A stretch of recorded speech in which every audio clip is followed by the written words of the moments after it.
book for anything. It's the best. Yeah, I love it. I love a good cold read. Yeah, it's fun. Let's talk evil characters versus good characters, because Sunny, you've made your views on that very, very clear, and I think everyone here is very appreciative of the joy that you bring to playing an evil character, right? Yeah! But for the rest of you, good characters, evil characters, how do you, from a craft perspective, from a classical training perspective, how do you get into those? Is there a preference that you have for playing good versus playing evil? What is your approach there? And we'll start with you. Okay, we won't start with you. We'll start with Raquel. Because of the way I sound, I have a very textured voice, as you can probably hear. I often audition for villains. I always do. I love it. I think they're so fun. And do I have a process? No, not really. I usually go like deeper or whatever, but I do, like Sunny was mentioning, I really love characters who are evil, but they're not, I don't know, they don't look evil. And for the most part, for those who, I don't want to give spoilers, but whoever watches Dragon Prince, like my character. You should watch it, it's so good. If you don't watch it, I will fly home right now. I won't do that, I don't know how. But I am lucky to play, I feel very lucky that I get to play someone who's so weird and quirky, and then all of a sudden they do things. And it's a fun little balance. Maybe it's not a balance, it's just fun. It's nice. Because true villains don't see that what they're doing as a bad thing. Yeah. They have very good reasons for doing what they're doing, and it's usually because everybody else is not smart and they need to be told what to do. But they're not like, ooh, how can I be a villain today? It's more, this is my worldview, and people need to conform to what's best for them, and it's what I think is best for them. It's very Godfather. Oh? Yeah, I love playing villains. Playing villains is rad because I like to think that I'm a good guy in real life. Maybe not a hero, but a good guy certainly. But playing, getting an opportunity to be like, to play any kind of, how dare you? That cool, those like anime bad guys. Like in like Beyblade, I got to play he's not like bad, but he's just like, he is a bad guy, but he's just like, he's got that thing where it's just, I'm so tired of everyone. Why are you like this? Couldn't you be a little better? I love that kind of stuff. I like playing, I like acting. Fun fact about me, my first roles that I booked were villains, which to me I was like, what? Me? Okay, that's fun. I love it. I love playing villains, and I wish I read for more villains now. I don't read for villains as much anymore. It makes me sad. My dream role is to voice Harley Quinn in she's not a villain, but she does what she wants, and it's fun, and she makes bad decisions sometimes, and it's just fun to play. And not that playing the hero's not fun, but it's like a very, you have your job and you have to follow it, and it feels like sometimes you can play more with villains. Can we hear your Harley? Oh God, oh no, it's been so long since I've tried to do it. Brought it up. Mr. J?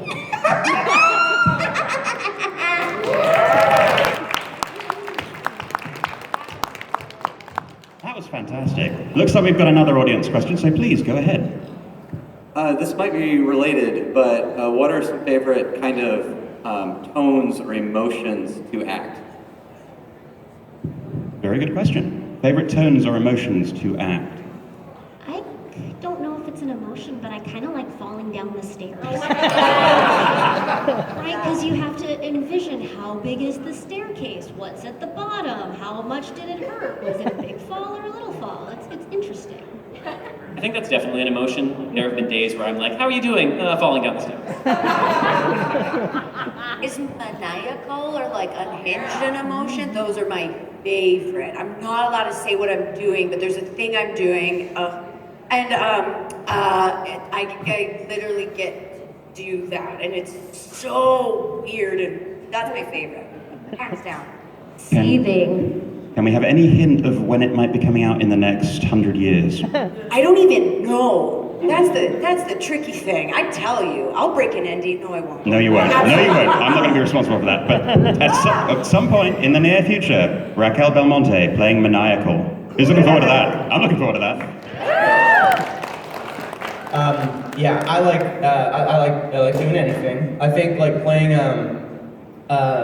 something like big and emotional, no matter what it is always kind of great. Like you know, anytime you can get like that sort of like that Pacino-y madness. Like, what are you doing?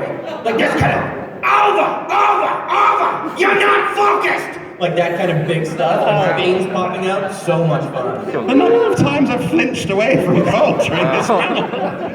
Classic drink. I was mesmerized by your hair. It was fun. It's all in the hair. The acting's all in the hair. Are you gonna go see Gucci? So good. He's in it. You're gonna go see Gucci? Have you seen Gucci? No, he's in the Gucci movie. Are you gonna go see the Gucci movie? Oh, no, probably. Oh my Maybe. god. I could write it up. Plus he's hair acting. Follow-ups from the audience. Thank you for your question. While we're waiting on that, I have a mostly self-indulgent question. When you guys get a script like this for something that's, I'm going to say a smaller project, or if I can say the F word, fanfiction, like what are you kind of thinking is going through your mind as you're approaching something that's not, I'm going to say not professional quality, it's not the big like script format and everything? I don't know. I haven't read anything that wasn't professional quality lately, so I don't recall.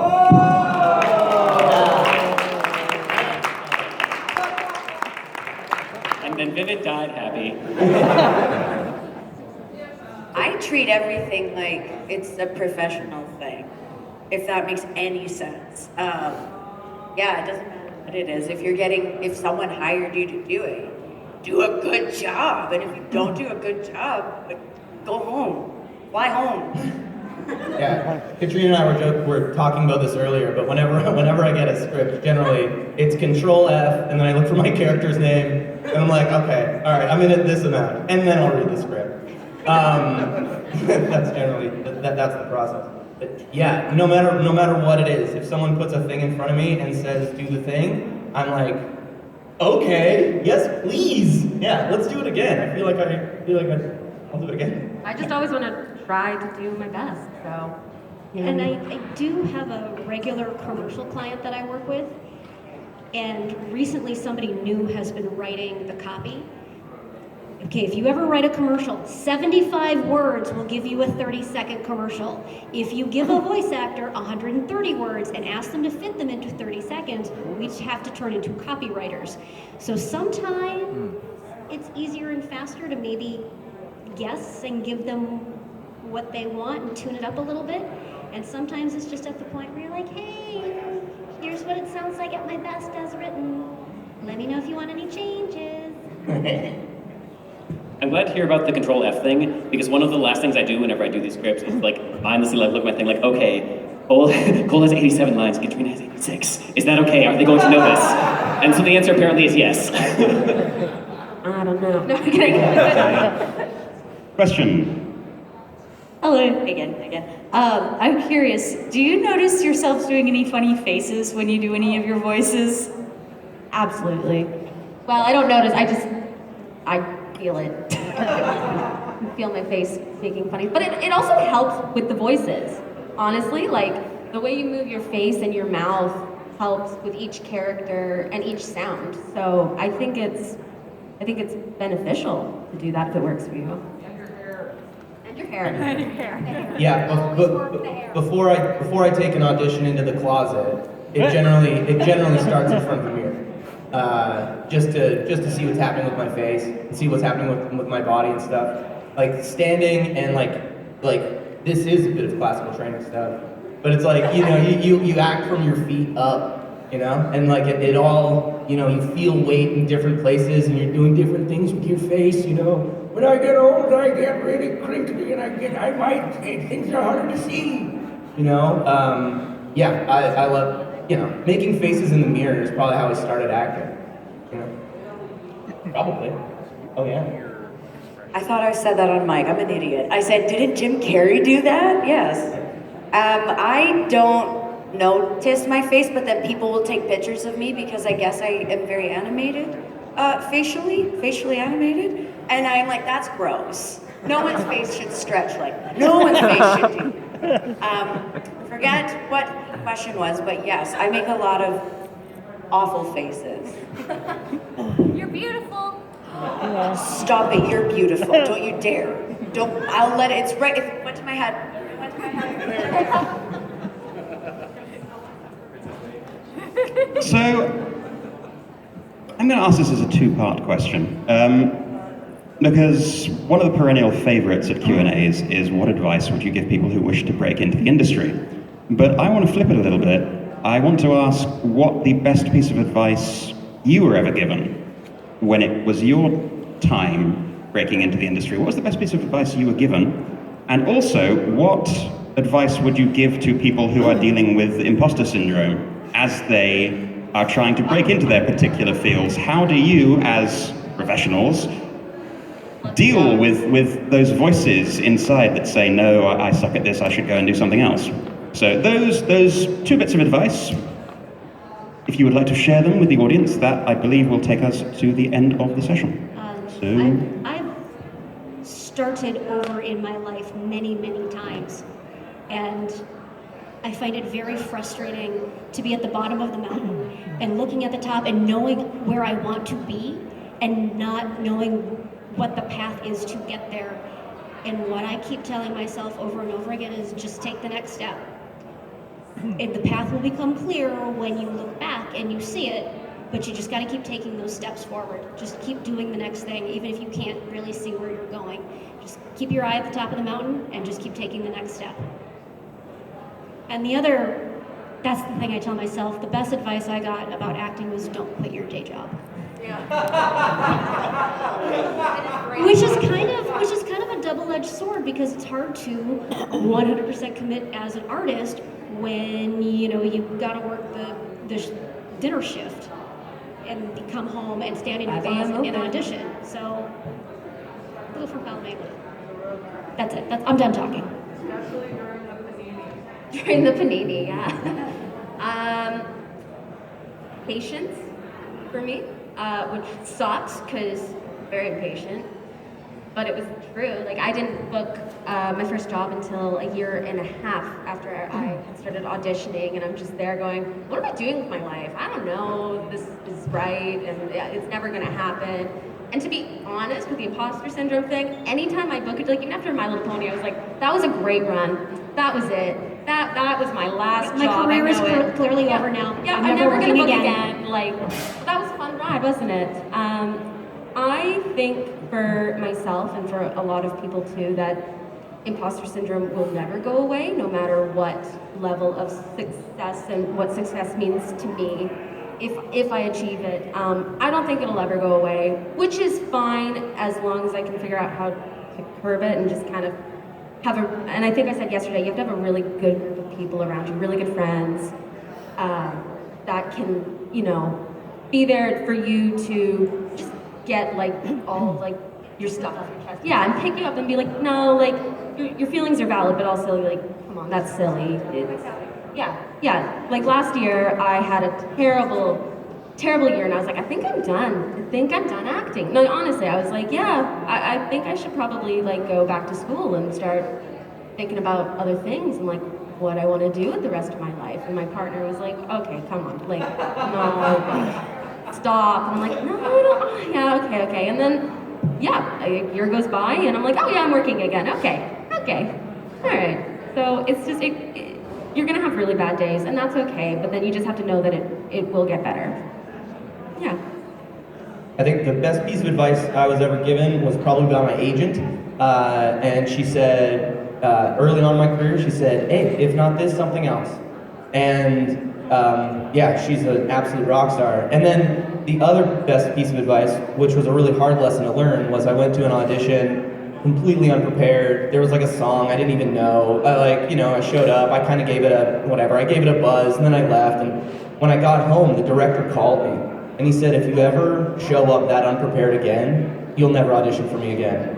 And I was like, and the fact that he took the time out of his day to call me and say that it told me a lot. It told me that he thinks that I could do better, and I took that to heart, and I have never auditioned for him again. No. Yeah, and then and I think that just in general, if you're looking to do this, or if you're looking to get into this, but just in general, I think one of the best things, and I wish I'd started doing it earlier, was treating myself like a professional, and like really appreciating and respecting what I can do and what I like to do, and that comes with like that's in things like preparing for auditions. That is in things like riding the waves of imposter complex. Like it's a hard road to hoe, and it's tough, and you can't do it by yourself. You need the people around you, and yeah, treat yourself like a professional, no matter what you're doing. You know, respect yourself, and then other people will respect you. Like if you show up and you say, "I can do this," it isn't the other person has to say, "I guess they can do that." You know, and it's a great bit of advice. So yeah. And Raquel. I learned very early on in my improv career from multiple, they're not professors, they're improvisers, from multiple improvisers. Be so undeniable they can't say no.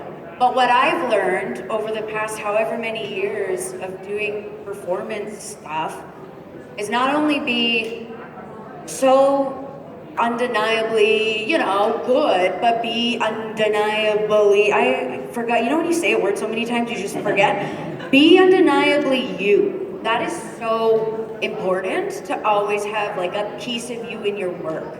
I also think that, it's easy to say, be good. Yeah, be good at it, but being good is a lot of work. So make sure you're doing the work. You're not owed anything. You're not, you don't deserve something because you've done it for, so long. No. What are you doing? What are you doing to make sure you're staying on top of it? What are you doing to make sure, you are the best version of whatever you're supposed to be doing? I think that's the same thing I said a second ago. Anyway, and then for imposter syndrome, well, that's fun. I like to, this is something, I have it very bad, but this is something that I started doing recently. I like to remind myself, and it's hard to do, easier said than done, but remind yourself of what you've accomplished and why you're doing what you're doing. Why are you doing this? Raquel, why are you laughing in a microphone like this and it's not good and you're losing your voice? Why are you even doing this? Oh, right, because I love this. Why do I love this? You kind of like go through the checklist in your head and then go through like who loves you, who is supporting you. Your circle of people is very important. That's another thing I've learned very recently. Well, on that wonderful note, let's show some love and appreciation for our wonderful panelists, Sonny Westbrook, Katrina Salisbury, Cole Howard, Raquel Belmonte, and the one and only Vivid Syntax. And for AC Race Best as well, who departed a little bit earlier. Now, that is the panel, folks. Next up in here, we have the cosplay competition at 2:30. If you have questions or just want to spend more time with our wonderful guests of honor, they have an autograph session at 2:30, but let's get out of here because our wonderful AV staff has to turn over the room Thank you. You're marvelous. Thank you all. Here's trouble. Hi, Foley. Hello. How you doing? I'm doing well. Let's give it up for Foley, everybody. Thank you. Just a quick announcement to anybody that went on the pub trot. The glassware has arrived. This is it. This is what you get. It is beautiful. It is gorgeous, and it is pink. All wonderful things. You can retrieve one of these. Just show your pub trot QR code ticket at the con store, and they will give you your glass. Please do not forget, because I don't want to have to take these home. Thank you.